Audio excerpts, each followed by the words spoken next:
Collector साहब यानी राघवेंद्र सिंह की गाड़ी धीरे धीरे शहर के बाहरी इलाके की सड़क पर बरक रही थी। रात गहरी हो चुकी थी और सड़क के किनारे लगे पुराने स्ट्रीट लैंप की मध्यम रोशनी में साए लंबे और रहस्यमयी लग रहे थे। राघवेंद्र एक शादी समारोह से लौट रहे थे। उनके चेहरे पर थकान थी, लेकिन मन में एक अजीब सी बेचैनी भी। शादी की रस्में, हंसी मजाक और लोगों की चापलूसी भरी बातें उनके दिमाग में अब भी गूंज रही थीं। लेकिन इन सब के बीच उनके दिल में एक खालीपन था जो सालों से उनके साथ चला आ रहा था। राघवेंद्र एक कलेक्टर थे। शहर में उनकी इज्जत थी, रुतबा था। लोग उनकी एक आवाज पर दौड़े चले आते थे। लेकिन उनकी निजी जिंदगी उतनी ही उलझी और दुखद थी। 4 साल पहले उनकी पत्नी अनुराधा ने उन्हें छोड़ दिया था। तलाक की वजह थी अनुराधा की बेवफाई। राघवेंद्र को आज भी वह रात याद थी जब उन्हें अनुराधा की जिंदगी में किसी और के होने का पता चला था। वह एक सम्मानित आदमी थे और इस अपमान को बर्दाश्त नहीं कर सके। अनुराधा ने अपनी गलती मानी थी, लेकिन उसने यह भी कहा था कि वह राघवेंद्र के साथ अब खुश नहीं थी। दोनों का 3 साल का बेटा आरव उस वक्त इतना छोटा था कि उसे कुछ समझ ही नहीं आया। तलाक के बाद अनुराधा ने आरव को अपने साथ रखने की जिद की और राघवेंद्र अपने गुस्से और दुख में उसे रोकने की कोशिश नहीं की। गाड़ी अब शहर के उस हिस्से में पहुंची थी जहां सड़कें तंग थीं और आसपास झुग्गी झोपड़ियां थीं। ड्राइवर ने गाड़ी की रफ्तार और कम कर दी क्योंकि सड़क पर कुछ लोग इधर उधर घूम रहे थे। तभी राघवेंद्र की नजर सड़क के किनारे पड़ी जहां एक कूड़े का ढेर था। वहां एक औरत और एक छोटा बच्चा बैठे थे। औरत कूड़े के ढेर से कुछ उठा रही थी और बच्चा उसके पास बैठा उसे देख रहा था। राघवेंद्र ने ड्राइवर को गाड़ी रोकने को कहा। कुछ अजीब सा लगा। वह खिड़की से बाहर झांके। रोशनी कम थी, लेकिन उस औरत का वह चेहरा उन्हें जाना पहचाना लगा। ड्राइवर, गाड़ी रोक, राघवेंद्र ने तेज आवाज में कहा। ड्राइवर ने तुरंत गाड़ी साइड में खड़ी कर दी। राघवेंद्र बाहर निकले। ठंडी हवा ने उनके चेहरे को छुआ, लेकिन उनकी आंखें उस औरत पर टिकी थीं। वह अनुराधा थी, उनकी तलाकशुदा पत्नी, और वह बच्चा, वह उनका बेटा आरव था। अनुराधा के कपड़े फटे हुए थे, चेहरा गंदा, और वह कूड़े के ढेर से बचा हुआ खाना निकाल रही थी। आरव, जो अब 7 साल का हो चुका था, उदास चेहरा लिए अपनी मां के पास बैठा था। उसकी आंखों में भूख थी, लेकिन उससे ज्यादा एक अनकही पीड़ा। राघवेंद्र के पैर जैसे जम गए। वह समझ नहीं पा रहे थे कि यह सब सच है या कोई बुरा सपना। अनुराधा, जो कभी उनके घर की रौनक थी, जिसके पास हर सुख सुविधा थी, आज सड़क पर कूड़े के ढेर के पास बैठी थी। और उनका बेटा, उनका इकलौता बेटा, जिसे वह आखिरी बार तब देखकर गए थे जब वह मुश्किल से बोल पाता था, अब भूख और ठंड में कांप रहा था। अनुराधा! राघवेंद्र की आवाज में गुस्सा, दुख और हैरानी का मिश्रण था। अनुराधा चौंक कर पलटी। उसकी आंखों में पहले डर आया, फिर शर्मिंदगी। उसने जल्दी से अपने चेहरे को पोंछने की कोशिश की, लेकिन गंदगी और आंसुओं ने उसके चेहरे को और धुंधला कर दिया। राघवेंद्र! उसकी आवाज कांप रही थी। तुम? ये क्या हाल बना लिया है तुमने? और आरव, मेरा बेटा, तुम उसे इस हाल में रख रही हो? राघवेंद्र का गुस्सा अब फट पड़ा। तुमने कहा था तुम उसका ख्याल रखोगी। यही था तुम्हारा ख्याल? अनुराधा की आंखें झुक गईं। वह कुछ बोलना चाहती थी, लेकिन शब्द उसके गले में अटक गए। आरव ने अपने पिता को देखा, लेकिन उसकी आंखों में कोई पहचान नहीं थी। वह सिर्फ डर कर अपनी मां के और करीब खिसक गया। मैं कोशिश कर रही थी, अनुराधा ने आखिरकार कहा। उसकी आवाज में टूटन थी। लेकिन सब कुछ छिन गया। मेरी गलती थी राघवेंद्र। मैंने तुम्हें धोखा दिया। मैंने सब कुछ खो दिया। मेरी वजह से हम इस हाल में हैं। राघवेंद्र का दिल बैठ गया।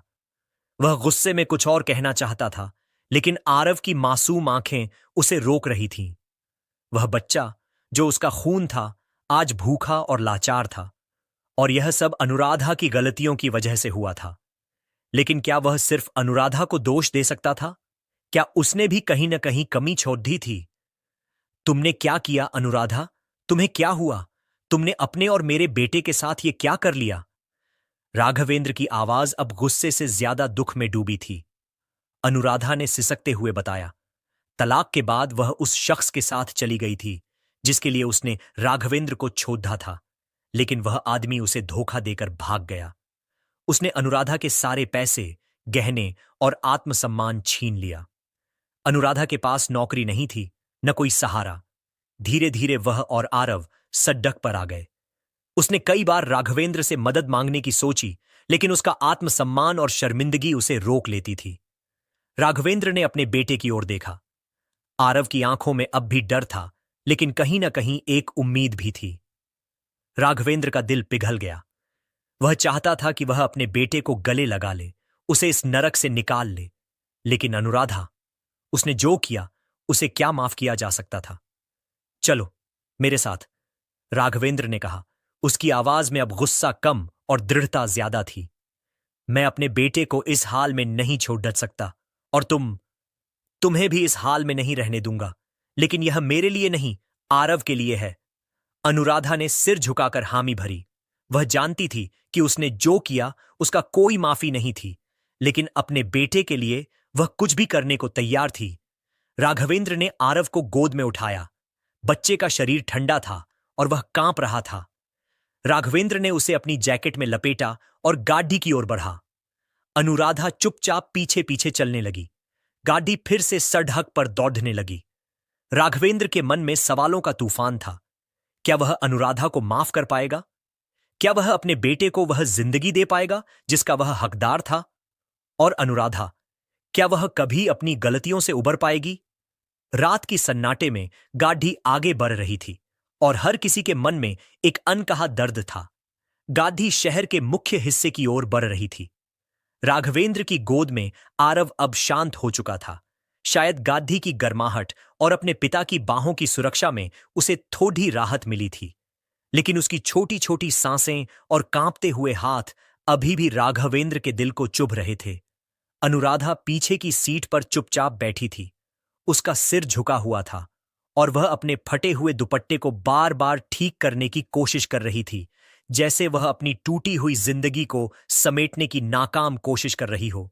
राघवेंद्र का मन उथल पुथल में था। एक तरफ वह अपने बेटे के लिए दुखी था, दूसरी तरफ अनुराधा के लिए गुस्सा और तिरस्कार था। उसने सोचा था कि तलाक के बाद वह अनुराधा को अपने दिमाग से पूरी तरह निकाल देगा, लेकिन आज उसे देखकर पुरानी यादें फिर से ताजा हो गई थीं। वह अनुराधा जो कभी हंसती खिलखिलाती थी, जिसके लिए लोग उससे जलते थे, आज सड्डहैक पर कूड़े के ढेर के पास थी, और यह सब उसकी अपनी गलतियों की वजह से हुआ था। राघवेंद्र को यह बात पच नहीं रही थी कि उसका बेटा, उसका खून इस हाल में पहुंच गया। कहां रह रही थी तुम इतने दिन? राघवेंद्र ने बिना पलटे पूछा। उसकी आवाज में ठंडक थी। अनुराधा ने एक गहरी सांस ली। कभी फुटपाथ पर, कभी किसी रैन बसेरे में। कुछ दिन एक औरत ने हमें अपने घर में जगह दी थी, लेकिन उसने भी हमें निकाल दिया। उसकी आवाज में शर्मिंदगी थी, लेकिन कहीं न कहीं एक हताशा भी थी। मैंने कोशिश की राघवेंद्र, मैंने नौकरी ढूंढने की कोशिश की, लेकिन कोई भी मुझे काम देने को तैयार नहीं था। मेरे पास कोई डिग्री नहीं, कोई अनुभव नहीं, और आरव को छोड़ कर मैं कहीं जा भी नहीं सकती थी। और वह आदमी? राघवेंद्र की आवाज में कटुता थी। वह जो तुम्हें मुझसे छीन कर ले गया था, वह कहां है? अनुराधा की आंखें फिर से भर आईं। वह मुझे छोड़कर चला गया। उसने मेरे सारे पैसे ले लिए, मेरे गहने, सब कुछ। उसने कहा था कि वह मुझे और आरव को एक अच्छी जिंदगी देगा, लेकिन वह बस एक झूठ था। उसने अपने आंसुओं को पोंछा और आरव की ओर देखा, जो अब राघवेंद्र की गोद में सो चुका था। मैंने गलती की राघवेंद्र, मैंने तुम्हें धोखा दिया और मैंने अपने बेटे को इस हाल में पहुंचा दिया। मुझे माफ कर दो, कम से कम आरव के लिए। माफी? राघवेंद्र ने ठंडे स्वर में कहा। तुम माफी की बात करती हो? तुमने मेरा घर उजाड़ दिया, मेरे बेटे को सड़क पर ला दिया, और अब माफी मांग रही हो? अनुराधा, तुम्हें अंदाजा भी है कि तुमने क्या किया है? अनुराधा चुप रही। वह जानती थी कि राघवेंद्र का गुस्सा जायज था। उसने अपने अहंकार और गलत फैसलों की वजह से सब कुछ खो दिया था, लेकिन अब वह सिर्फ अपने बेटे के लिए जी रही थी, और शायद यही वजह थी कि उसने राघवेंद्र के सामने सिर झुकाया था। गाड़ी राघवेंद्र के बंगले के सामने रुकी। यह वही बंगला था जहां कभी वह और अनुराधा साथ रहा करते थे। बंगला अब भी उतना ही भव्य था, लेकिन अब उसमें पहले जैसी रौनक नहीं थी। नौकरों ने गाढ़ी का दरवाजा खड़ा किया और राघवेंद्र ने आरव को गोद में उठाकर घर के अंदर ले गए। अनुराधा हिचकिचाते हुए पीछे पीछे चली। नौकरों की नजरें उस पर थीं और उनकी फुसफुसाहट अनुराधा के कानों तक पहुंच रही थी। वह जानती थी कि लोग क्या सोच रहे होंगे। राघवेंद्र ने नौकरानी को बुलाया। इसे खाना दो और इसे साफ कपड़े दे दो, उन्होंने आरव को नौकरानी की ओर इशारा करते हुए कहा। फिर अनुराधा की ओर देखा। तुम भी जाओ, साफ सुथरा हो लो। मैं नहीं चाहता कि मेरा बेटा तुम्हें इस हाल में देखे। अनुराधा ने बिना कुछ कहे सिर हिलाया और नौकरानी के साथ चली गई। राघवेंद्र अकेले ड्राइंग रूम में बैठ गए। उनके सामने एक पुरानी तस्वीर थी जिसमें वह, अनुराधा और छोटा सा आरव मुस्कुराते हुए दिख रहे थे। उस तस्वीर को देखकर उनका मन और भारी हो गया। क्या वह अनुराधा को अपने घर में रहने देगा? क्या वह अपने बेटे को उस मां के साथ रहने देगा जिसने उसे सडीडीडीए चेक पर ला दिया? और क्या वह खुद उस दर्द को भूल पाएगा जो अनुराधा ने उसे दिया था? कुछ देर बाद नौकरानी ने बताया कि आरव को खाना खिला दिया गया है और वह अब सो रहा है। अनुराधा भी साफ सुथरे कपड़े में थी, लेकिन उसका चेहरा अभी भी उदास और थका हुआ था। वह राघवेंद्र के सामने खड़ी ही थी, जैसे कोई दोषी अदालत में सजा का इंतजार कर रहा हो। मैंने फैसला किया है, राघवेंद्र ने गहरी सांस लेते हुए कहा। आरव यहीं रहेगा। वह मेरा बेटा है और मैं उसे वह जिंदगी दूंगा जिसका वह हकदार है। लेकिन तुम्हें यहां रहने का हक नहीं है, अनुराधा। तुमने जो किया उसे मैं भूल नहीं सकता। फिर भी मैं तुम्हें सडीडीहेक पर नहीं छोड़ सकता। मैं तुम्हें कहीं और ठहरने का इंतजाम कर दूंगा, लेकिन मेरे घर में तुम्हारा कोई स्थान नहीं है। अनुराधा की आंखों में आंसू थे, लेकिन वह चुप रही। वह जानती थी कि राघवेंद्र का फैसला कठोर था, लेकिन वह यह भी जानती थी कि उसने यह सब खुद अपने लिए चुना था। मैं बस इतना चाहती हूं कि आरव खुश रहे, उसने धीमी आवाज में कहा। मैं तुमसे कुछ नहीं मांग रही राघवेंद्र, बस मेरे बेटे को मेरे पास रहने दो। वह मेरा भी बेटा है, राघवेंद्र ने कहा, और मैं उसे तुम्हारी गलतियों की सजा नहीं भुगतने दूंगा। रात और गहरी हो चुकी थी। बंगले में सन्नाटा था, लेकिन हर कोई अपने अपने दर्द के साथ जूझ रहा था। राघवेंद्र अपने बेटे के भविष्य के बारे में सोच रहे थे। अनुराधा अपनी गलतियों के बोझ तले दबी थी, और आरव, जो अभी भी सपनों में खोया था, शायद पहली बार इतने आराम से सो रहा था। सुबह की पहली किरणें बंगले के बड्ढे बड्ढे कांच के झरोखों से छनकर अंदर आ रही थीं। राघवेंद्र रात भर सो नहीं पाए थे। उनके दिमाग में बार बार वही सवाल घूम रहे थे। क्या वह अनुराधा को पूरी तरह से अपनी जिंदगी से बाहर कर दे? क्या वह अपने बेटे को उसकी मां से दूर रख सकता है? और सबसे बड़ा सवाल, क्या वह अपने दिल में बची उस पुरानी मोहब्बत को पूरी तरह दफन कर पाएगा जो अनुराधा की बेवफाई के बावजूद कहीं न कहीं अभी भी सांस ले रही थी? उन्होंने अपने बेटे के कमरे की ओर कदम बढ़ाए। आरव अभी भी सो रहा था। साफ सुथरे कपड़ों में मुलायम बिस्तर पर लेटा हुआ वह अब पहले जैसा कमजोर और डरा हुआ नहीं लग रहा था। राघवेंद्र ने उसके सिर पर हल्के से हाथ फेरा। आरव की नींद में एक हल्की सी मुस्कान आई और राघवेंद्र का दिल भर आया। मैं तुम्हें कभी इस हाल में नहीं आने दूंगा बेटा, उन्होंने धीमी आवाज में कहा। लेकिन उनके मन में एक और सवाल उठ रहा था, क्या आरव अपनी मां के बिना खुश रह पाएगा? उधर अनुराधा रात भर अतिथि कक्ष में बैठी रही थी। नौकरानी ने उसे खाना दिया था, लेकिन उसने मुश्किल से कुछ निवाले खाए। उसका मन बार बार अपनी गलतियों की ओर जा रहा था। उसने सोचा था कि वह राघवेंद्र को छोड़ डचकर एक बेहतर जिंदगी जी पाएगी, लेकिन उसका वह फैसला उसकी सबसे बड़ी भूल साबित हुआ। उस आदमी ने, जिसके लिए उसने सब कुछ छोड़ डांट दिया था, उसे सिर्फ इस्तेमाल किया, और अब वह न सिर्फ अपनी जिंदगी बर्बाद कर चुकी थी, बल्कि अपने बेटे को भी उस दलदल में खींच लिया था। सुबह जब राघवेंद्र ड्राइंग रूम में आए तो अनुराधा वहां पहले से मौजूद थी। उसने साधारण सी साड़ी पहनी थी जो नौकरानी ने उसे दी थी। उसके चेहरे पर अब पहले जैसी गंदगी नहीं थी, लेकिन उसकी आंखों में वही शर्मिंदगी और दुख अभी भी मौजूद था। मैंने सोच लिया है, अनुराधा ने धीरे से कहा, जैसे वह हर शब्द को तोल रही हो। मैं आरव को तुम्हारे पास छोड़ डचकर चली जाऊंगी। तुम उसका ख्याल मुझसे बेहतर रख सकते हो। मैं उसके लिए कुछ नहीं कर पाई। राघवेंद्र ने उसकी ओर देखा। उसकी बातों में ईमानदारी थी, लेकिन राघवेंद्र को यह भी लग रहा था कि अनुराधा शायद अपनी जिम्मेदारी से भागना चाहती थी। तुम्हें लगता है कि इतना आसान है? उन्होंने कड़ीडीडीछे स्वर में पूछा। तुम अपने बेटे को छोड़ देकर चली जाओगी और सब कुछ ठीक हो जाएगा। तुमने पहले ही उसे एक बार छोड़ा था, अनुराधा। तुमने मुझे छोड़ा, अपने घर को छोड़ा, और अब तुम फिर से वही गलती दोहराना चाहती हो। अनुराधा की आंखें फिर से नम हो गईं। मैं नहीं चाहती कि आरव मेरे साथ और दुख झेले। मैंने उसे पहले ही बहुत कुछ खोने दिया। तुम एक कलेक्टर हो, राघवेंद्र। तुम उसे अच्छी शिक्षा, अच्छी जिंदगी दे सकते हो। मैं सिर्फ एक बोझ हूं। तुम बोझ नहीं हो, राघवेंद्र ने कहा, लेकिन उनकी आवाज में अब तक का सबसे नरम स्वर था। तुम उसकी मां हो, और चाहे तुमने कितनी भी गलतियां की हों, आरव को तुम्हारी जरूरत है। लेकिन मैं यह भी नहीं भूल सकता कि तुमने मेरे साथ क्या किया। मैं तुम पर फिर से भरोसा नहीं कर सकता। तभी दरवाजे पर एक छोटी सी आहट हुई। दोनों ने पलटकर देखा। आरव वहां खड़ा था, अपनी छोटी छोटी आंखों से उन्हें देख रहा था। मम्मी, पापा। उसकी आवाज में एक अजीब सी मासूमियत थी। वह दौड़कर अनुराधा के पास गया और उसकी गोद में चढ़ गया। अनुराधा ने उसे गले से लगा लिया और उसकी आंखों से आंसुओं की धारा बहने लगी। राघवेंद्र यह दृश्य देखकर ठिठक गए।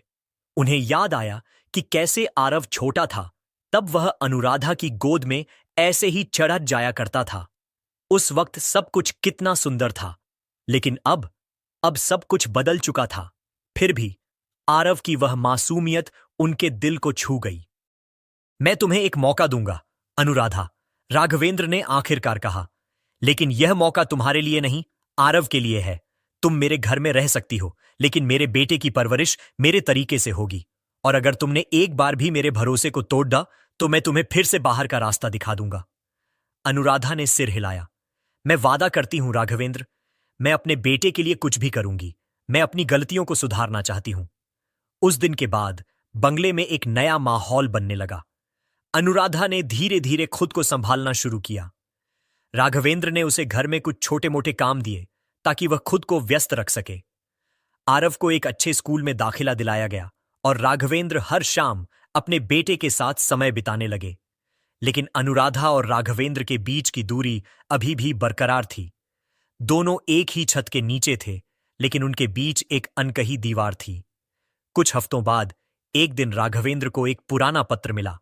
वह अनुराधा का लिखा हुआ था, तलाक के ठीक बाद का। पत्र में अनुराधा ने अपनी गलतियों के लिए माफी मांगी थी और लिखा था कि वह राघवेंद्र को हमेशा प्यार करती रहेगी, लेकिन वह अपनी गलतियों की सजा भुगतने को तैयार है। राघवेंद्र ने वह पत्र पढ़ा और उनके मन में एक बार फिर सवाल उठा, क्या वह अनुराधा को सचमुच माफ कर पाएंगे? क्या वह अपने बेटे के लिए उस दीवार को तोड़ दींच पाएंगे जो उनके बीच खद्दी थी? बंगले में दिन बीत रहे थे और धीरे धीरे एक नया रिदम बन रहा था। आरव अब स्कूल जाने लगा था और उसकी हंसी घर में गूंजने लगी थी। राघवेंद्र हर दिन अपने बेटे के साथ समय बिताते, उसे कहानियां सुनाते और उसकी छोटी छोटी जिज्ञासाओं का जवाब देते। अनुराधा भी घर के कामों में व्यस्त रहती, लेकिन वह हमेशा एक दूरी बनाए रखती थी। वह राघवेंद्र के सामने ज्यादा नहीं बोलती और जब भी उनकी नजरें मिलती, वह तुरंत अपनी आंखें झुका लेती। राघवेंद्र को लगता कि शायद अनुराधा अब भी अपनी गलतियों के बोझ तले दबी थी, लेकिन कहीं न कहीं उनके मन में यह सवाल भी उठता कि क्या वह सचमुच बदल चुकी थी। एक दिन शाम को राघवेंद्र अपने ऑफिस से लौटे तो देखा कि बंगले का माहौल कुछ अलग था। ड्राइंग रूम में एक नरम सी खुशबू थी और मेज पर ताजे फूलों का गुलदस्ता रखा था। अनुराधा रसोई में थी और वह कुछ खास बना रही थी। आरव दौड़कर अपने पिता के पास आया और उत्साह से बोला, पापा, मम्मी आज मेरी फेवरेट खीर बना रही हैं और वो कह रही थीं कि आज हम सब साथ में खाना खाएंगे। राघवेंद्र ने भौहें चढ़ाईं। सब साथ में? उन्होंने अनुराधा की ओर देखा जो रसोई से बाहर आ रही थी। उसने एक साधारण सी सादी पहनी थी, लेकिन उसके चेहरे पर एक हल्की सी मुस्कान थी जो राघवेंद्र ने कई सालों में नहीं देखी थी। मैंने सोचा शायद आरव के लिए हम एक बार साथ में खाना खा लें, अनुराधा ने हिचकिचाते हुए कहा। वो बहुत खुश है आज। स्कूल में उसने एक पेंटिंग बनाई और उसे तुम्हें दिखाना चाहता है। राघवेंद्र कुछ कहना चाहते थे, लेकिन आरव की उत्साहित आंखें देखकर उन्होंने सिर्फ सिर हिलाया। उस रात कई सालों बाद तीनों एक साथ खाने की मेज पर बैठे। अनुराधा ने खीर के साथ साथ राघवेंद्र की पसंदीदा दाल और सब्जी भी बनाई थी। खाने के दौरान आरव लगातार अपनी स्कूल की बातें बताता रहा और राघवेंद्र ने देखा कि अनुराधा चुपके चुपके अपने बेटे को देखकर मुस्कुरा रही थी। उस पल में राघवेंद्र को एक अजीब सी गर्माहट महसूस हुई। ये गर्माहट पुरानी यादों की थी, लेकिन साथ ही एक नई शुरुआत की भी। खाने के बाद जब आरव अपनी पेंटिंग दिखाने अपने कमरे में गया, राघवेंद्र और अनुराधा अकेले रह गए। सन्नाटा कुछ देर तक दोनों के बीच रहा। फिर अनुराधा ने धीरे से कहा, राघवेंद्र, मैं जानती हूं कि मैंने तुम्हें बहुत दुख दिया है, लेकिन इन कुछ हफ्तों में तुम्हारे घर में रहकर मैंने फिर से जीना सीखा है। मैं सिर्फ इतना चाहती हूं कि तुम मुझे एक मौका दो, अपने बेटे की मां बनने का। मैं तुमसे और कुछ नहीं मांग रही। राघवेंद्र ने उसकी ओर देखा। उनकी आंखों में एक उलझन थी। वह चाहते थे कि वह अनुराधा पर फिर से भरोसा करें, लेकिन उनके दिल में अभी भी वह पुराना घाव था। मैं कोशिश कर रहा हूं अनुराधा, उन्होंने कहा, लेकिन यह आसान नहीं है। तुमने जो किया उसे भूलना मेरे लिए मुश्किल है। अनुराधा ने सिर झुकाया। मैं समझती हूं। मैं सिर्फ इतना कहना चाहती हूं कि मैं अब पहले वाली अनुराधा नहीं हूं। मैंने अपनी गलतियों से बहुत कुछ सीखा है। उस रात राघवेंद्र अपने कमरे में देर तक उस पुराने पत्र को पढ़ते रहे जो अनुराधा ने तलाक के बाद लिखा था। पत्र में लिखी हर पंक्ति उनके दिल को छू रही थी। क्या यह संभव था कि अनुराधा सचमुच बदल गई थी? क्या वह अपने बेटे के लिए एक बार फिर से उनके बीच की खाई को पाटने की कोशिश कर रही थी? ट्विस्ट। कुछ दिनों बाद राघवेंद्र को एक अनजान नंबर से फोन आया। दूसरी तरफ एक औरत की आवाज थी। राघवेंद्र जी, मैं माया हूं, अनुराधा की दोस्त। मुझे आपसे कुछ जरूरी बात करनी है। राघवेंद्र ने हिचकिचाते हुए बात करने के लिए हामी भरी। माया ने बताया कि वह अनुराधा की पुरानी सहेली थी और वह उस वक्त अनुराधा के साथ थी जब वह SDDDHक पर थी। अनुराधा ने मुझे बताया था कि वह आपसे मिलने की हिम्मत नहीं जुटा पा रही थी, लेकिन उसने कभी आपकी बुराई नहीं की। वह हमेशा कहती थी कि उसकी गलतियों की वजह से सब कुछ बर्बाद हुआ। लेकिन एक बात और है राघवेंद्र जी, अनुराधा ने आपको कभी नहीं बताया कि उसने उस आदमी को सिर्फ इसलिए चुना क्योंकि वह उसे ब्लैकमेल कर रहा था। राघवेंद्र स्तब्ध रह गए। ब्लैकमेल? उनकी आवाज में हैरानी थी। हां, माया ने कहा, उस आदमी ने अनुराधा को धमकी दी थी कि अगर उसने आपके साथ रिश्ता तोड़ा नहीं तो वह आपके और आरव की जिंदगी बर्बाद कर देगा।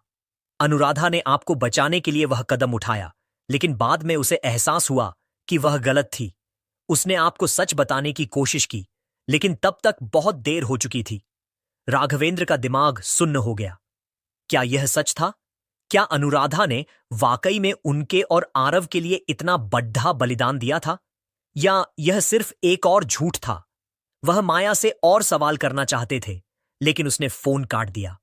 राघवेंद्र के मन में अब एक नया तूफान उठ रहा था। अगर यह सच था तो क्या वह अनुराधा को इतने सालों तक गलत समझते रहे?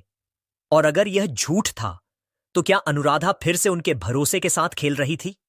उस शाम जब राघवेंद्र घर लौटे, उन्होंने अनुराधा को ड्राइंग रूम में बुलाया।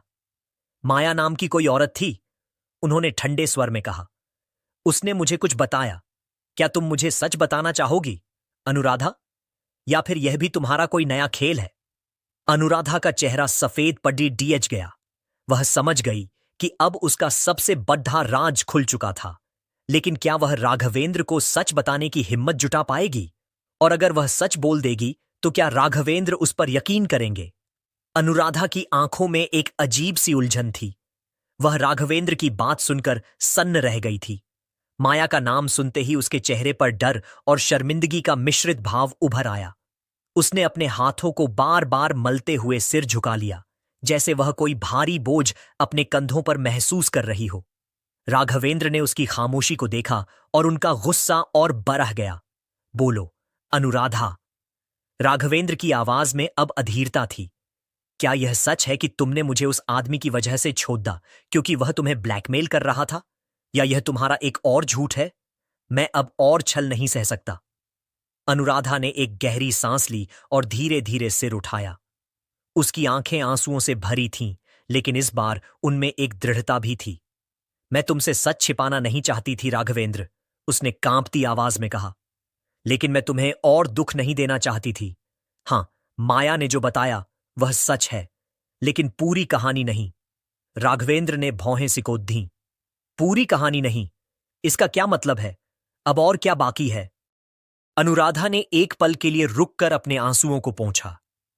जब हमारी शादी हुई थी, मैं तुमसे बहुत प्यार करती थी राघवेंद्र, लेकिन तुम्हारा काम, तुम्हारी जिम्मेदारियां, तुम हमेशा इतने व्यस्त रहते थे कि मैं अकेली पड़ी डीडीएचने लगी थी। मैंने कभी तुमसे शिकायत नहीं की, क्योंकि मैं जानती थी कि तुम एक बड्ढे पद पर हो और तुम्हारी जिंदगी में बहुत कुछ दांव पर लगा है। लेकिन उसी अकेलेपन में मैंने एक गलती की। मैंने उस आदमी विशाल से दोस्ती की। राघवेंद्र का चेहरा तमतमा उठा। दोस्ती? तुम इसे दोस्ती कह रही हो? तुमने मुझे धोखा दिया, अनुराधा। हां, मैंने गलती की, अनुराधा ने तेजी से कहा। उसकी आवाज में अब गुस्सा और पछतावा दोनों थे। मैंने तुम्हें धोखा दिया। लेकिन जब मुझे अपनी गलती का एहसास हुआ, मैंने विशाल से सारे रिश्ते तोड़ डालने की कोशिश की। लेकिन उसने मुझे ब्लैकमेल करना शुरू कर दिया।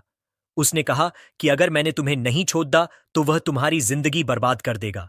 उसने मेरे और उसके बीच की कुछ तस्वीरें ली थीं और वह उन्हें तुम तक पहुंचाने की धमकी दे रहा था। मैं डर गई थी, राघवेंद्र, अनुराधा ने सिसकते हुए कहा। मैं नहीं चाहती थी कि तुम्हारी इज्जत, तुम्हारा करियर, सब कुछ बर्बाद हो जाए। तुम कलेक्टर थे, लोग तुम्हें सम्मान की नजरों से देखते थे।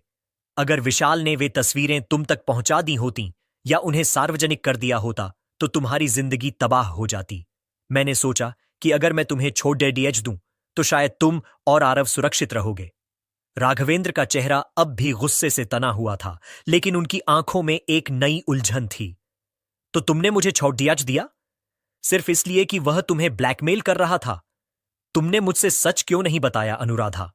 क्या तुम्हें मुझ पर इतना भी भरोसा नहीं था कि मैं इस सब से निपट सकता था? अनुराधा ने सिर झुका लिया। मुझे तुम पर भरोसा था राघवेंद्र, लेकिन मैं खुद पर भरोसा नहीं कर पा रही थी। मैंने गलती की थी और मुझे लगा कि मैं उसकी सजा भुगतने की हकदार हूं। मैंने सोचा कि अगर मैं तुमसे दूर चली जाऊं तो शायद तुम्हें और आरव को मेरी गलतियों की कीमत नहीं चुकानी पड़ेगी। लेकिन मैं गलत थी। विशाल ने मुझे धोखा दिया। उसने मेरे सारे पैसे, मेरी सारी बचत छीन ली और फिर मुझे और आरव को सड़डेचक पर छोड़ देच दिया। राघवेंद्र के मन में अब तक का सबसे बड़ा तूफान मचा हुआ था। एक तरफ वह अनुराधा की बातों पर यकीन करना चाहता था, लेकिन दूसरी तरफ उसका पुराना घाव अभी भी हरा था। तुमने मुझे सच नहीं बताया, उन्होंने ठंडे स्वर में कहा। तुमने मुझे धोखा दिया और फिर तुमने मुझे सच से भी दूर रखा। क्या तुम्हें नहीं लगा कि मैं तुम्हारी मदद कर सकता था, कि हम साथ मिलकर उस आदमी का सामना कर सकते थे? अनुराधा ने जवाब देने की कोशिश की, लेकिन तभी दरवाजे पर एक दस्तक हुई। दोनों चौंक कर पलटे। नौकरानी थी और उसके चेहरे पर घबराहट थी। साहब, बाहर कोई आदमी है, कह रहा है कि उसे अनुराधा मेम साहब से तुरंत मिलना है। वह बहुत गुस्से में लग रहा है। राघवेंद्र और अनुराधा ने एक दूसरे की ओर देखा। अनुराधा का चेहरा और भी सफेद पड़ गया। कौन है? उसने कांपती आवाज में पूछा। नौकरानी ने जवाब दिया। उसने अपना नाम विशाल बताया। ट्विस्ट। राघवेंद्र का खून खौल उठा। विशाल, वही आदमी जिसने उनकी जिंदगी बर्बाद की थी, जिसने अनुराधा को ब्लैकमेल किया और जिसकी वजह से उनका परिवार टूट गया था। राघवेंद्र ने तुरंत अपने गुस्से को काबू में किया और नौकरानी से कहा, उसे अंदर बुलाओ। अनुराधा ने घबराकर राघवेंद्र का हाथ पकड़ डच लिया। नहीं राघवेंद्र, प्लीज, वह खतरनाक है। मुझे नहीं पता वह यहां क्यों आया है, लेकिन वह कुछ भी कर सकता है। अब डरने की जरूरत नहीं है, राघवेंद्र ने दृढ़ स्वर में कहा। वह तुम्हें ब्लैकमेल कर सकता था क्योंकि तुम अकेली थीं, लेकिन अब तुम मेरे घर में हो और मैं अपने परिवार को कोई नुकसान नहीं होने दूंगा। कुछ ही पलों में विशाल ड्राइंग रूम में दाखिल हुआ। वह एक लंबा, दुबला पतला आदमी था जिसके चेहरे पर एक कुटिल मुस्कान थी। उसके कपड़े महंगे थे, लेकिन उसकी आंखों में एक अजीब सी बेचैनी थी। जैसे ही उसकी नजर अनुराधा पर पड़ी, उसकी मुस्कान और गहरी हो गई।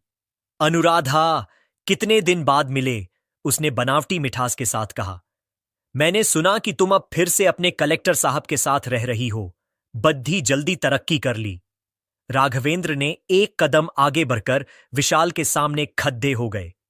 तुम्हारी हिम्मत कैसे हुई मेरे घर में आने की? उनकी आवाज में आग थी। तुमने मेरे परिवार को पहले ही काफी नुकसान पहुंचाया है, अब क्या चाहते हो? विशाल ने हंसते हुए कहा, अरे कलेक्टर साहब, इतना गुस्सा अच्छा नहीं। मैं तो बस अपनी पुरानी दोस्त से मिलने आया था। और हां, मेरे पास अभी भी कुछ चीजें हैं, कुछ तस्वीरें, कुछ सबूत जो शायद आपको देखने चाहिए। अनुराधा ने डर से राघवेंद्र की ओर देखा। वह झूठ बोल रहा है राघवेंद्र। मैंने उसे सब कुछ खत्म करने को कहा था। मेरे पास अब कुछ नहीं है। विशाल ने जेब से एक लिफाफा निकाला और उसे राघवेंद्र की ओर बढ़ाया। देख लीजिए साहब, ये तस्वीरें आपकी प्यारी पत्नी की हैं, और अगर आप चाहते हैं कि ये तस्वीरें बाहर न जाएं, तो शायद हमें कोई डील करनी चाहिए। राघवेंद्र ने लिफाफा लिया, लेकिन उसे खोले बिना ही मेज पर रख दिया। तुम्हें लगता है कि तुम मुझे डराकर कुछ हासिल कर लोगे? उन्होंने ठंडे स्वर में कहा। मैं एक कलेक्टर हूं, विशाल। मेरे पास इतनी ताकत है कि मैं तुम जैसे लोगों को एक पल में बर्बाद कर सकता हूं। लेकिन मैं ऐसा नहीं करूंगा, क्योंकि मैं तुम्हें मौका दे रहा हूं। अभी, इसी वक्त मेरे घर से निकल जाओ और दोबारा कभी मेरे परिवार के पास मत आना। विशाल की मुस्कान फीकी पड़ डेच गई। वह समझ गया कि राघवेंद्र कोई साधारण इंसान नहीं थे। फिर भी उसने एक आखिरी कोशिश की। और अगर मैं नहीं गया तो? राघवेंद्र ने अपना फोन निकाला और एक नंबर डायल किया। इंस्पेक्टर शर्मा, मेरे घर पर एक आदमी है जो मेरे परिवार को धमकी दे रहा है। मैं चाहता हूं कि आप तुरंत आएं और इसे हिरासत में लें। विशाल का चेहरा पीला पडीडीएच गया। उसने अनुराधा की ओर देखा, जैसे वह उससे कोई मदद मांग रहा हो, लेकिन अनुराधा ने सिर्फ सिर झुका लिया। कुछ ही मिनटों में पुलिस वहां पहुंच गई और विशाल को हिरासत में ले लिया गया। राघवेंद्र ने लिफाफा पुलिस को सौंप दिया और कहा, इन तस्वीरों की जांच करें, और अगर ये सचमुच अनुचित हैं, तो इस आदमी पर उचित कार्रवाई करें। विशाल के जाने के बाद बंगले में एक अजीब सा सन्नाटा छा गया। अनुराधा रो रही थी, लेकिन इस बार उसके आंसुओं में राहत थी। मैंने सोचा था कि वह मुझे कभी नहीं छोड़ देगा, उसने कहा। मैंने सोचा था कि वह हमेशा मेरे और आरव की जिंदगी को बर्बाद करता रहेगा, लेकिन तुमने मुझे बचा लिया राघवेंद्र। राघवेंद्र ने कुछ नहीं कहा। उनके मन में अभी भी सवाल थे। क्या अनुराधा ने सच कहा था? क्या वह वाकई ब्लैकमेल की शिकार थी? और अगर हां, तो क्या वह उसे माफ कर पाएंगे? लेकिन उस पल में, जब उन्होंने अनुराधा की आंखों में अपने लिए एक पुराना प्यार देखा, उनके दिल में एक नई उलझन पैदा हुई। क्या यह प्यार फिर से जाग सकता था, या यह सिर्फ उनके बेटे के लिए एक समझौता था? बंगले में विशाल के जाने के बाद एक अजीब सा सन्नाटा छाया हुआ था। राघवेंद्र अपने कमरे में बैठे उस लिफाफे को देख रहे थे जो पुलिस अपने साथ ले गई थी। उनके मन में अभी भी अनुराधा की बातें गूंज रही थीं। क्या वह सच कह रही थी? क्या वह वाकई ब्लैकमेल की शिकार थी, या यह उसका एक और बहाना था? अनुराधा अब भी ड्राइंग रूम में थी, अपने आंसुओं को पोंछते हुए। वह राघवेंद्र के सामने कुछ और कहना चाहती थी, लेकिन उसकी हिम्मत नहीं हो रही थी।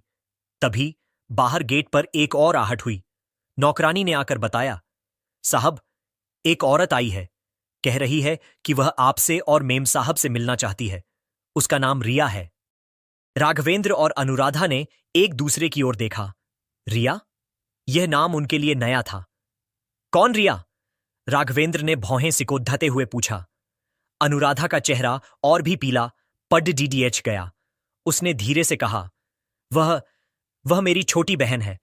मैंने तुम्हें कभी नहीं बताया राघवेंद्र, क्योंकि हमारा रिश्ता कई सालों से टूट चुका था। लेकिन वह मुझसे मिलने कैसे? राघवेंद्र ने अनुराधा को बीच में रोका। उसे अंदर बुलाओ, उन्होंने नौकरानी से कहा। उनके मन में एक नया संदेह जाग रहा था। अनुराधा ने अपनी बहन के बारे में कभी जिक्र क्यों नहीं किया? और अब, जब विशाल का मामला अभी अभी खत्म हुआ था, यह रिया अचानक कहां से आ गई? कुछ ही पलों में रिया ड्राइंग रूम में दाखिल हुई। वह एक जवान, आत्मविश्वास से भरी औरत थी, जिसके चेहरे पर एक तेजस्वी मुस्कान थी। उसके कपड़े साधारण लेकिन सलीके से पहने हुए थे, और उसकी आंखों में एक रहस्यमयी चमक थी। वह अनुराधा से मिलती जुलती थी, लेकिन उसका व्यक्तित्व बिल्कुल अलग था। ज्यादा मुखर, ज्यादा साहसी। डी रिया ने अनुराधा को देखते ही कहा और उसे गले लगाने के लिए आगे बढ़ी, लेकिन अनुराधा ने हिचकिचाते हुए एक कदम पीछे लिया। रिया, तुम यहां क्या कर रही हो? उसकी आवाज में घबराहट थी। रिया ने हल्के से हंसते हुए कहा, क्या अपनी बड्ढी दी से मिलने नहीं आ सकती? मैंने सुना कि तुम मुसीबत में थीं, तो मैं चली आई। और ये। उसने राघवेंद्र की ओर देखा। कलेक्टर साहब, नमस्ते। मैं रिया, अनुराधा की छोटी बहन। राघवेंद्र ने ठंडे स्वर में जवाब दिया, नमस्ते। लेकिन तुम्हें कैसे पता कि अनुराधा यहां है, और तुम अचानक क्यों आई? रिया ने अपनी मुस्कान बरकरार रखते हुए कहा, बात लंबी है कलेक्टर साहब, लेकिन अगर आप मुझे थोड़ा वक्त दें तो मैं सब बता सकती हूं। वह सोफे पर बैठ गई, जैसे वह इस घर में पहले भी कई बार आ चुकी हो। अनुराधा की बेचैनी बार्च रही थी, लेकिन रिया के चेहरे पर कोई परेशानी नहीं दिख रही थी। मैंने माया से बात की थी, रिया ने शुरू किया। वह मुझे मिली थी कुछ हफ्ते पहले, और उसने मुझे बताया कि अनुराधा दी और आरव सड्डी डेचक पर हैं। मैंने बहुत ढूंढा, लेकिन मुझे तुम्हारा कोई अता पता नहीं मिला। फिर मुझे पता चला कि तुम वापस कलेक्टर साहब के पास आ गई हो। तो मैंने सोचा, अब समय है कि मैं अपनी दी से मिलूं और पुरानी बातें सुलझा लूं। राघवेंद्र ने अनुराधा की ओर देखा। पुरानी बातें? ये क्या माजरा है? अनुराधा, तुमने मुझे कभी बताया क्यों नहीं कि तुम्हारी कोई बहन है? अनुराधा ने सिर झुकाकर कहा, राघवेंद्र, रिया और मेरे बीच कई सालों से कोई बातचीत नहीं थी। हमारी मां के गुजरने के बाद हम अलग हो गए थे। मैंने उससे संपर्क तो डीएच लिया था, क्योंकि मैं नहीं चाहती थी कि मेरी गलतियां उसकी जिंदगी पर असर डालें। रिया ने बीच में टोका, लेकिन दी, तुमने मुझे कभी मौका ही नहीं दिया। तुमने मुझे अचानक अपनी जिंदगी से निकाल दिया। मैंने तुम्हें ढूंढने की बहुत कोशिश की, लेकिन तुम हमेशा भागती रही। और अब जब मैंने सुना कि तुम और आरव इस हाल में हो, तो मैं रुक नहीं सकी। राघवेंद्र को यह सब कुछ अजीब लग रहा था। रिया की बातों में एक अजीब सी ईमानदारी थी, लेकिन साथ ही कुछ छिपा हुआ भी। तुम क्या चाहती हो रिया? उन्होंने सीधे पूछा। अगर तुम अपनी बहन से मिलना चाहती थीं, तो पहले क्यों नहीं आईं? और अब जब अनुराधा और आरव मेरे साथ हैं, तुम्हारा अचानक आना, मुझे कुछ समझ नहीं आ रहा। रिया ने एक गहरी सांस ली और अपनी मुस्कान को थोड़ा गंभीर करते हुए कहा, मैं सिर्फ अपनी दी से नहीं मिलने आई कलेक्टर साहब, मैं आपके लिए भी एक खबर लाई हूं। विशाल। वह सिर्फ अनुराधा को ब्लैकमेल नहीं कर रहा था, उसने मेरे साथ भी यही किया था। और मुझे लगता है कि वह अभी भी आपके और आपके परिवार के लिए खतरा है। राघवेंद्र और अनुराधा दोनों स्तब्ध रह गए। तुम्हारा मतलब क्या है? राघवेंद्र ने पूछा। वह तो पुलिस की हिरासत में है। रिया ने सिर हिलाया। हां, लेकिन विशाल अकेला नहीं है। उसके पीछे कुछ लोग हैं जो उससे भी ज्यादा खतरनाक हैं।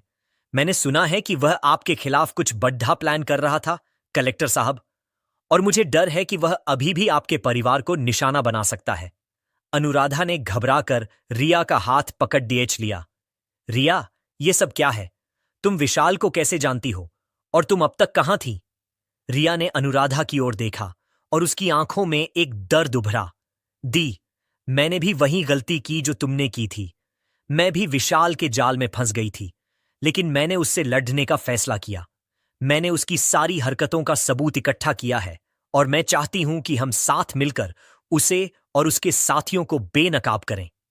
राघवेंद्र का दिमाग अब और तेजी से चल रहा था। रिया का आना, उसका विशाल के बारे में इतना जानना और उसका इतने आत्मविश्वास से बात करना, यह सब उनके लिए एक पहेली बन रहा था। क्या रिया वाकई उनकी मदद करना चाहती थी, या यह कोई नया जाल था? और अनुराधा, क्या वह इस सब में शामिल थी, या वह भी उतनी ही अनजान थी जितना राघवेंद्र? तभी आरव दौड़ता हुआ कमरे में आया। मम्मी, पापा, उसने उत्साह से कहा। ये कौन है? उसने रिया की ओर देखा और रिया ने उसे देखकर एक प्यारी सी मुस्कान दी। मैं तुम्हारी मौसी हूं, आरव, रिया ने कहा और उसे अपनी गोद में बिठा लिया। और मैं तुमसे मिलने बहुत दूर से आई हूं। राघवेंद्र ने यह दृश्य देखा और उनके मन में एक नया सवाल उठा। क्या रिया का आना उनके परिवार के लिए एक नई शुरुआत थी, या एक नया खतरा? और क्या अनुराधा इस बार सच बोल रही थी, या उसकी जिंदगी में और भी राज छिपे थे? बंगले में रिया के आने से माहौल और भी जटिल हो गया था। राघवेंद्र का मन अब एक तूफान में फंसा हुआ था। विशाल का खतरा, अनुराधा का अतीत, और अब रिया का अचानक प्रकट होना। वह समझ नहीं पा रहे थे कि किस पर भरोसा करें। रिया की बातों में एक सच्चाई सी लगती थी, लेकिन उसकी आंखों में छिपा वह रहस्य राघवेंद्र को बेचैन कर रहा था। अनुराधा, जो अब तक चुप थी, रिया और आरव को देख रही थी। उसकी आंखों में एक अजीब सी चमक थी, शायद बहन को इतने सालों बाद देखने की खुशी या फिर कोई पुराना डर जो अब फिर से जाग रहा था। रिया ने आरव को गोद से उतारा और राघवेंद्र की ओर देखा। कलेक्टर साहब, मैं जानती हूं कि मेरा अचानक आना आपको अजीब लग रहा होगा, लेकिन मैं यहां सिर्फ अपनी दी और अपने भांजे के लिए आई हूं, और हां, आपके लिए भी। विशाल कोई साधारण आदमी नहीं है, वह एक बड़े रैकेट का हिस्सा है। मैंने कुछ सबूत इकट्ठा किए हैं जो मैं आपको देना चाहती हूं। राघवेंद्र ने ठंडे स्वर में कहा। सबूत? तुम्हारे पास क्या सबूत हैं रिया? और तुम इतने सालों बाद अचानक अपनी बहन के लिए इतनी चिंतित क्यों हो गईं? मुझे यह सब एक नाटक लग रहा है। रिया ने अपनी बैग से एक फाइल निकाली और मेज पर रख दी। ये देखिए, इसमें विशाल और उसके साथियों की कुछ तस्वीरें, कुछ रिकॉर्डिंग्स और उनके गैर कानूनी कामों के सबूत हैं। मैंने ये सब पिछले 2 सालों में इकट्ठा किया है। वह सिर्फ अनुराधा दी को ब्लैकमेल नहीं कर रहा था, बल्कि कई और लोगों को भी अपने जाल में फंसा रहा था। और अब वह आप तक पहुंचना चाहता है क्योंकि आप एक बड़े अधिकारी हैं। राघवेंद्र ने फाइल खोली। उसमें कुछ तस्वीरें थीं जिनमें विशाल कुछ संदिग्ध लोगों के साथ दिख रहा था। कुछ कागजात थे जिनमें अवैध सौदों की बातें लिखी थीं। राघवेंद्र का प्रशासनिक अनुभव उन्हें बता रहा था कि ये सबूत न सिर्फ विश्वसनीय थे, बल्कि खतरनाक भी थे। अगर यह सच था तो विशाल और उसके साथी न केवल उनके परिवार, बल्कि उनके करियर और शहर की शांति के लिए भी खतरा थे। तुमने ये सब कैसे इकट्ठा किया? राघवेंद्र ने रिया से पूछा। उनकी आवाज में अब संदेह के साथ साथ उत्सुकता भी थी। रिया ने एक गहरी सांस ली।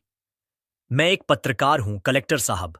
पिछले कुछ सालों से मैं एक न्यूज एजेंसी के लिए काम कर रही हूं। जब मुझे अनुराधा दी के बारे में पता चला तो मैंने विशाल की तह तक जाने का फैसला किया। मैंने उसका पीछा किया, उसके कुछ साथियों से बात की और ये सबूत जुटाए। लेकिन मुझे यह भी पता चला कि वह अब आप तक पहुंचने की कोशिश कर रहा है। शायद वह आपसे कोई बड़ी रकम वसूलना चाहता है या आपकी साख को नुकसान पहुंचाना चाहता है। अनुराधा, जो अब तक चुप थी, ने आखिरकार बोलना शुरू किया। रिया, तुमने मुझे क्यों नहीं बताया कि तुम पत्रकार बन गई हो? और ये सब तुमने इतना बड़ा जोखिम क्यों उठाया? रिया ने अनुराधा की ओर देखा और उसकी आंखों में एक पुराना दर्द उभर आया। दी, तुमने मुझे अपनी जिंदगी से निकाल दिया था। मां के जाने के बाद तुमने मुझसे सारे रिश्ते तोड़ दिए लिए, लेकिन मैं तुम्हें कभी नहीं भूली। जब मुझे तुम्हारी हालत का पता चला तो मैंने ठान लिया कि मैं तुम्हें और आरव को इस मुसीबत से निकालूंगी। राघवेंद्र अब चुपचाप सब सुन रहे थे। उनके मन में एक नया द्वंद्व शुरू हो गया था। रिया की बातों ने उनके दिल में अनुराधा के लिए एक हल्की सी सहानुभूति जगाई थी। अगर रिया सच कह रही थी तो अनुराधा ने सिर्फ अपनी गलतियों की वजह से ही नहीं, बल्कि एक मजबूरी में भी बहुत कुछ खोया था। लेकिन फिर भी वह उस धोखे को पूरी तरह भूल नहीं पा रहे थे जो अनुराधा ने उनके साथ किया था। मैं इन सबूतों को पुलिस को सौंप दूंगा, राघवेंद्र ने आखिरकार कहा। और रिया, अगर तुम सचमुच अनुराधा और आरव की मदद करना चाहती हो तो मैं तुम्हें रोकूंगा नहीं। लेकिन मैं यह भी साफ कर देना चाहता हूं कि मेरे घर में कोई और ड्रामा नहीं चलेगा। अनुराधा, तुम और रिया, तुम दोनों को यह समझना होगा कि मैं अपने बेटे की जिंदगी में कोई और उथल पुथल नहीं चाहता। रिया ने सिर हिलाया।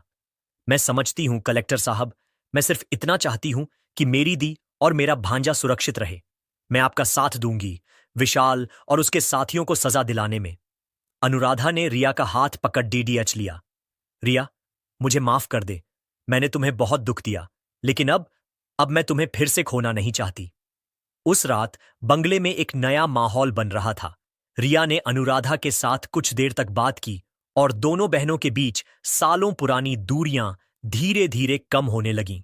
राघवेंद्र ने फाइल को अपने स्टडी रूम में रख दिया और इंस्पेक्टर शर्मा को फोन करके सबूतों की जांच शुरू करने को कहा।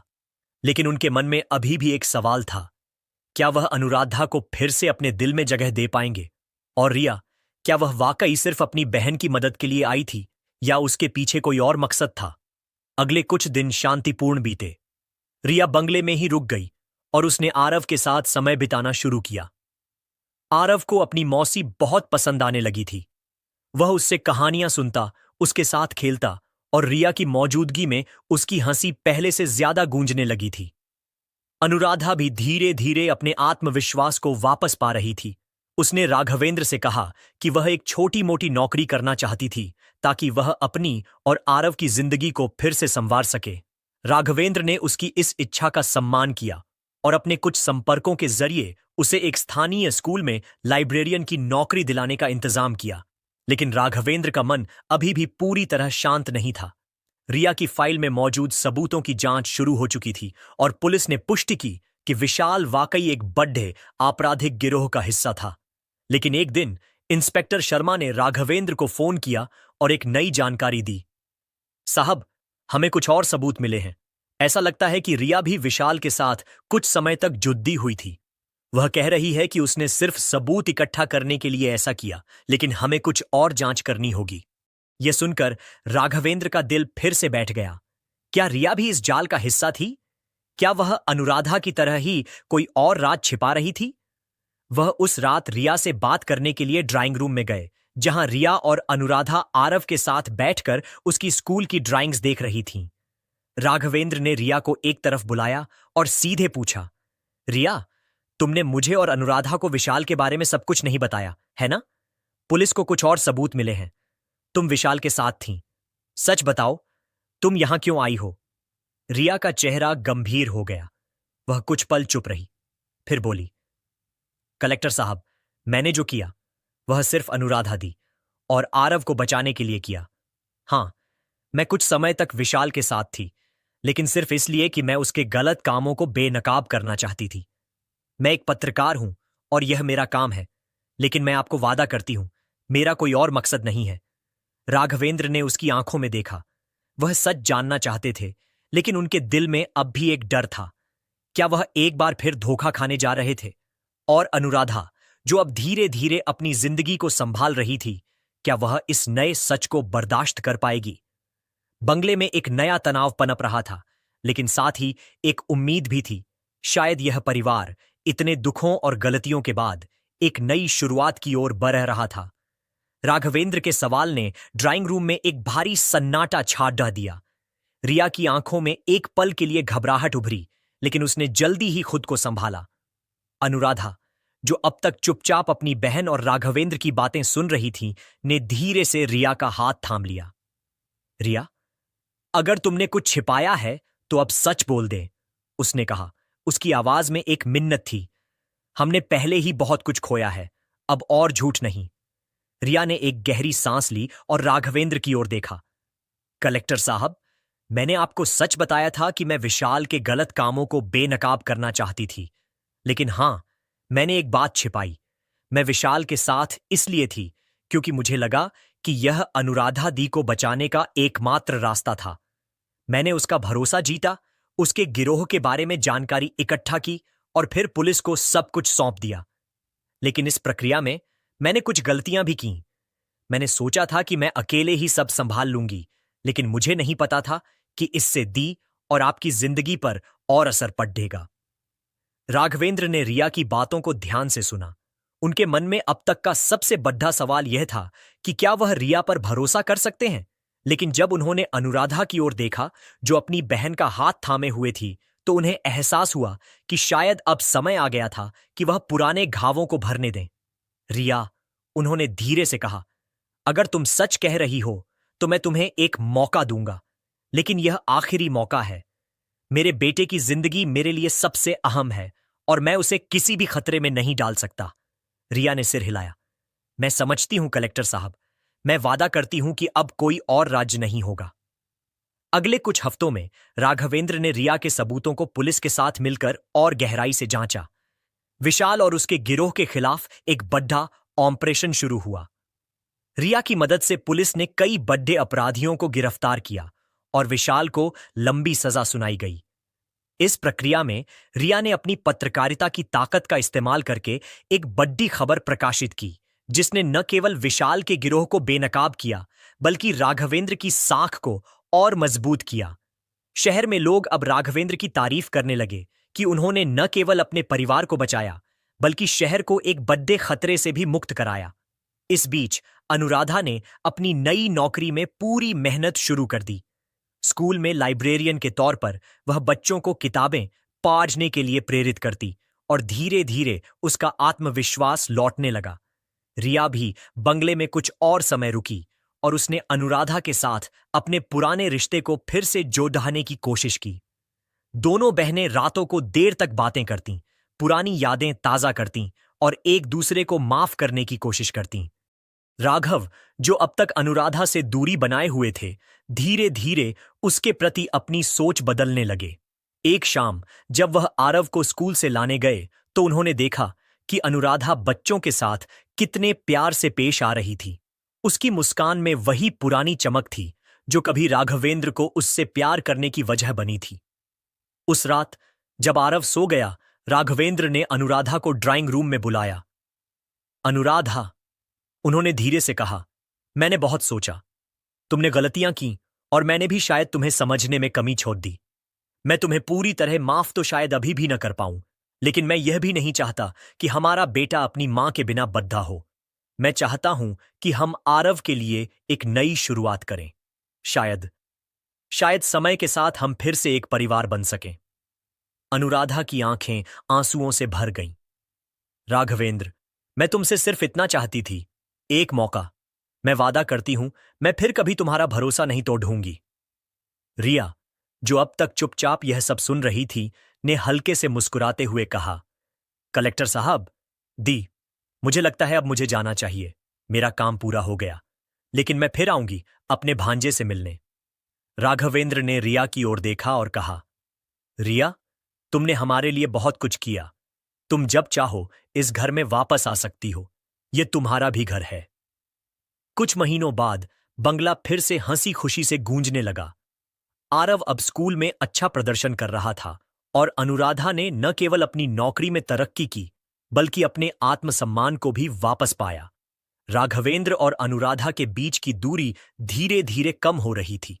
वे अब एक दूसरे के साथ ज्यादा समय बिताने लगे और पुराने घाव धीरे धीरे भरने लगे। रिया समय समय पर अपने भांजे से मिलने आती और हर बार वह अपने साथ नई कहानियां और हंसी लेकर आती। एक दिन जब राघवेंद्र, अनुराधा और आरव बगीचे में साथ बैठे चाय पी रहे थे, राघवेंद्र ने अनुराधा की ओर देखा और मुस्कुराते हुए कहा, शायद जिंदगी हमें एक बार फिर मौका दे रही है। अनुराधा, इस बार हम इसे बर्बाद नहीं करेंगे। अनुराधा ने उनकी ओर देखा और उसकी आंखों में एक नई उम्मीद थी। नहीं करेंगे राघवेंद्र, इस बार हम अपने बेटे के लिए और शायद अपने लिए भी सब कुछ ठीक करेंगे। बंगले के बगीचे में उस शाम की चाय एक खास पल बन गई थी। राघवेंद्र, अनुराधा और आरव एक साथ बैठे थे और हल्की ठंडी हवा उनके चेहरों को छू रही थी। आरव अपनी नई ड्राइंग दिखा रहा था, जिसमें उसने एक छोटा सा घर बनाया था, जिसमें 3 लोग मुस्कुराते हुए खड़े थे, उसके मम्मी, पापा और वह खुद। उस मासूम ड्राइंग को देखकर राघवेंद्र और अनुराधा की आंखें नम हो गईं। यह ड्राइंग सिर्फ कागज पर रंगों का खेल नहीं थी, यह उनके टूटे हुए परिवार के फिर से जुड़ने की कहानी थी। पिछले कुछ महीनों में बहुत कुछ बदल चुका था। रिया के सबूतों और पुलिस की मेहनत से विशाल और उसके गिरोह को पूरी तरह बेनकाब कर दिया गया था। शहर में राघवेंद्र की साख और बढ़ गई थी और लोग अब उन्हें न केवल एक कर्तव्यनिष्ठ कलेक्टर के रूप में, बल्कि एक ऐसे इंसान के रूप में भी देखते थे जिसने अपने परिवार को मुश्किल वक्त में संभाला। रिया ने अपनी पत्रकारिता के जरिए इस मामले को राष्ट्रीय स्तर पर उजागर किया और उसकी यह खबर उसे एक सम्मानित पत्रकार के रूप में स्थापित कर गई। वह अब नियमित रूप से बंगले में आती थी और आरव के साथ उसका रिश्ता और गहरा हो गया था। अनुराधा ने अपनी नौकरी में पूरी मेहनत की। स्कूल में वह बच्चों की पसंदीदा लाइब्रेरियन बन गई थी। उसने न केवल अपनी जिंदगी को संभाला, बल्कि अपने आत्मसम्मान को भी वापस पाया। राघवेंद्र ने देखा कि अनुराधा अब पहले वाली अनुराधा नहीं थी। वह अब एक मजबूत, आत्मनिर्भर औरत थी जो अपनी गलतियों से सीख चुकी थी। उनके बीच की बातचीत अब पहले से ज्यादा खुली और ईमानदार थी। राघवेंद्र ने धीरे धीरे अपने दिल के उस कोने को फिर से खोलना शुरू किया जहां कभी अनुराधा के लिए प्यार था। यह प्यार अब पहले जैसा नहीं था। यह ज्यादा परिपक्व था, ज्यादा समझदारी भरा और शायद ज्यादा गहरा। एक दिन राघवेंद्र ने अनुराधा को अपने स्टडी रूम में बुलाया। वहां मेज पर वही पुराना पत्र रखा था जो अनुराधा ने तलाक के बाद लिखा था। मैंने इसे फिर से पढ़ा, राघवेंद्र ने धीरे से कहा, और मुझे एहसास हुआ कि मैंने तुम्हें शायद पूरी तरह समझा ही नहीं। तुमने जो किया वह गलत था, लेकिन तुमने यह सब हमारे बेटे और मेरे लिए किया। मैं अब तुम्हें दोष नहीं देना चाहता अनुराधा।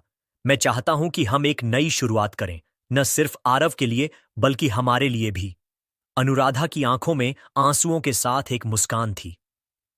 राघवेंद्र, मैंने कभी नहीं सोचा था कि तुम मुझे फिर से इतना प्यार दे पाओगे। मैं वादा करती हूं, मैं इस बार तुम्हारा भरोसा नहीं तोड़ दूंगी। उस रात बंगले में एक छोटा सा उत्सव हुआ। रिया भी वहां थी और उसने आरव के लिए एक छोटा सा केक लाया था, क्योंकि उसका स्कूल में पहला अवार्ड मिला था। सभी ने मिलकर केक काटा और हंसी मजाक के बीच बंगला फिर से जिंदगी से भर उठा। राघवेंद्र ने अनुराधा का हाथ थामा और उस पल में दोनों ने एक दूसरे की आंखों में वही पुराना प्यार देखा जो समय और गलतियों की धूल के नीचे कहीं दब गया था। कुछ साल बाद राघवेंद्र और अनुराधा का रिश्ता फिर से एक मजबूत बंधन में बदल गया। वे अब न केवल माता पिता थे बल्कि एक दूसरे के साथी भी थे। आरव बद्धा हो रहा था और उसकी हंसी उनके घर की रौनक थी। रिया ने अपनी पत्रकारिता में बद्धा नाम कमाया, लेकिन वह हमेशा अपने भांजे और बहन के लिए समय निकालती। विशाल और उसके गिरोह का खतरा अब पूरी तरह खत्म हो चुका था और राघवेंद्र का परिवार एक बार फिर से पूरा हो गया था। आखिरी बार जब रिया बंगले में आई तो उसने राघवेंद्र और अनुराधा को एक पुरानी तस्वीर दी, जिसमें वे तीनों, राघवेंद्र, अनुराधा और छोटा सा आरव, मुस्कुराते हुए थे। यह तस्वीर मुझे मां के सामान में मिली थी, रिया ने कहा। मुझे लगा इसे अब आपके घर में होना चाहिए। राघवेंद्र ने तस्वीर को अपने हाथों में लिया और अनुराधा की ओर देखा। हमने बहुत कुछ खोया, अनुराधा, उन्होंने कहा, लेकिन जो हमने पाया वह उससे कहीं ज्यादा कीमती है। अनुराधा ने मुस्कुराते हुए जवाब दिया, हां राघवेंद्र, और इस बार हम इसे कभी नहीं खोएंगे। बंगले के बगीचे में सूरज डूब रहा था और उसकी आखिरी किरणें उनके चेहरों पर पड़ीडीएच रही थीं। आरव अपनी ड्राइंग में व्यस्त था, रिया उससे मजाक कर रही थी और राघवेंद्र और अनुराधा एक दूसरे का हाथ थामे चुपचाप यह सब देख रहे थे। उनके बीच अब कोई दीवार नहीं थी, सिर्फ प्यार, विश्वास और एक नई शुरुआत थी।